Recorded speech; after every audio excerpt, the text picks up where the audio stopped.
Hello friends, मेरे इस current related chapter की नई सीरीज पे आपका स्वागत है।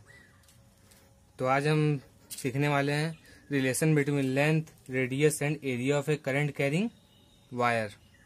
तो जैसे आप देख सकते हैं, यहाँ पे मैंने एक सिलेंड्रिकल वायर लिया है जिसका लेंथ है L और रेडियस है R, और मैंने इसी वायर को स्ट्रेच कर दिया है जिसकी लंबाई हो गई N टाइम्स L और रेडियस हो गई R डैश। चूंकि दोनों एक ही मटेरियल से बने हैं, ये भी वायर दोनों एक ही मटेरियल से बने हैं, इसलिए दोनों की डेंसिटी सेम होगी। इसलिए मैं यहाँ पे दोनों की डेंसिटी D मान लेता हूँ। अब चूंकि दोनों एक ही ऑब्जेक्ट से बने हैं, इसलिए दोनों का मास भी सेम होगा, इसलिए इसे M और M मान लेता हूँ मैं। तो इससे हम क्या कंक्लूजन निकालते हैं कि दोनों ऑब्जेक्ट में डेंसिटी और मास दोनों के दोनों ही कांस्टेंट टर्म है। ठीक है, तो मास हम कांस्टेंट ले लेते हैं।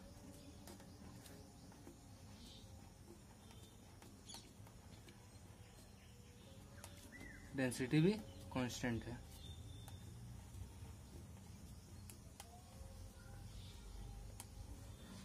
ठीक है, तो हाँ, हम जैसा कि जानते हैं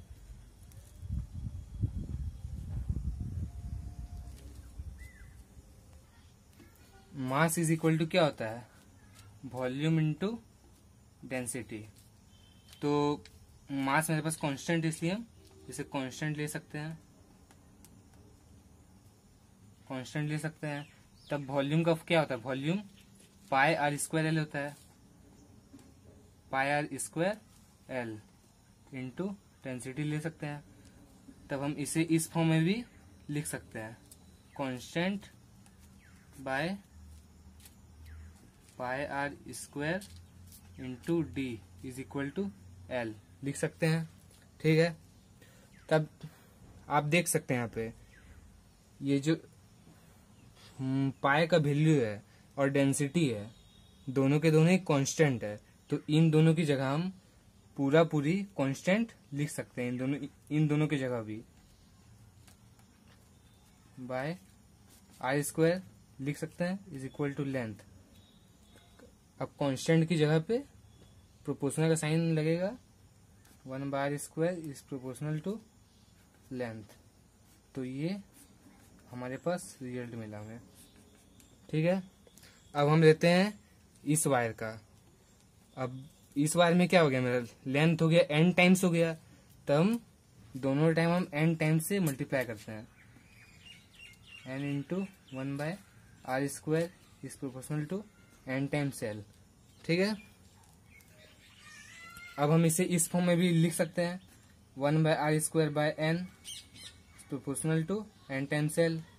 तो इसे क्या लिख सकते हैं हम, 1/r by root under n का whole square is inversely proportional to nl है। ठीक है, तो इससे हमें यह पता चलता है कि जब हमारा लेंथ n टाइम्स इंक्रीज हुआ तो हमारा radius root under n times decrease हुआ।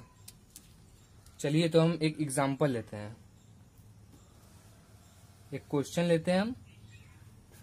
तो हमारे पास क्वेश्चन क्या गिवन है, तो दो वायर है। तो हमारे क्वेश्चन में क्या गिवन है कि दो वायर है और पहला वायर का लेंथ है L। तो हम इसे मान लेते हैं फर्स्ट वायर, इसे मान लेते हैं सेकंड वायर।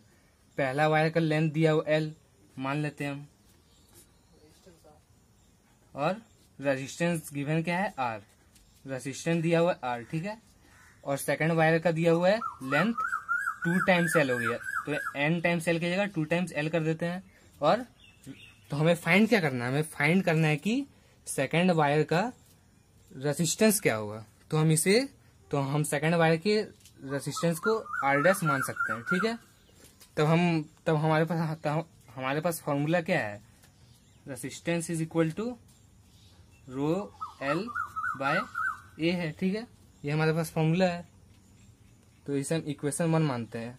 ये हमारे फर्स्ट वायर के लिए है, जो फर्स्ट वायर है ना उसके लिए है। अब निकालते हैं सेकंड वायर का रेजिस्टेंस क्या है हमारे पास, हमने माना आर डेस माना है, तो R dash is equal to क्या होगा, रो, तो सेकंड वायर का लेंथ 12 है, 12 बाय एरिया। तो अब सबसे बड़ा सवाल ये है कि एरिया में क्या फर्क पड़ेगा, जब लेंथ चेंज हुआ तो उसका रेडियस भी चेंज होगा। जैसे हमें यहाँ पे पता चला है, अगर रेडियस चेंज होगा तो एरिया भी चेंज होगा।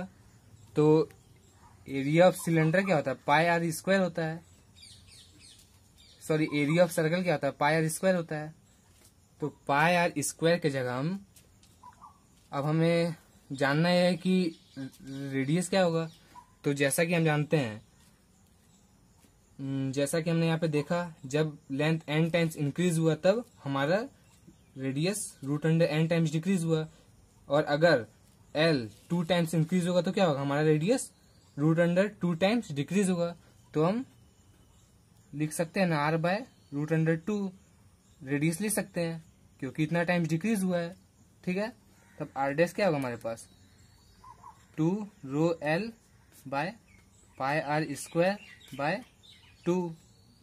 तब इसे हम ऐसे भी लिख सकते हैं, 2 into 2 rho l by pi are square को हम एरिया लिख सकते हैं।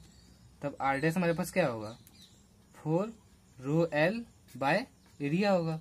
तब r डैश हमारे पास, तब r डैश क्या होगा, 4 into rho l by area, ऐसा भी हम लिख सकते हैं, कॉमनली लिया हमने। तब फ्रॉम इक्वेशन 1, हम इक्वेशन 1 में रो l बाय ए क्या था, आर्क था, तो हम रो l बाय ए की जगह r पुट कर सकते हैं। तो r डैश बराबर क्या होगा, 4r होगा। तो हमारे पास ये रिजल्ट आया। यदि आपको यह वीडियो अच्छा लगा तो आप जरूर इसे लाइक, सब्सक्राइब और शेयर करें, और अगर आप ऐसे और वीडियोस चाहते हैं तो इसे मुझे ये कमेंट सेक्शन में जरूर बताएं। Thank you for this video.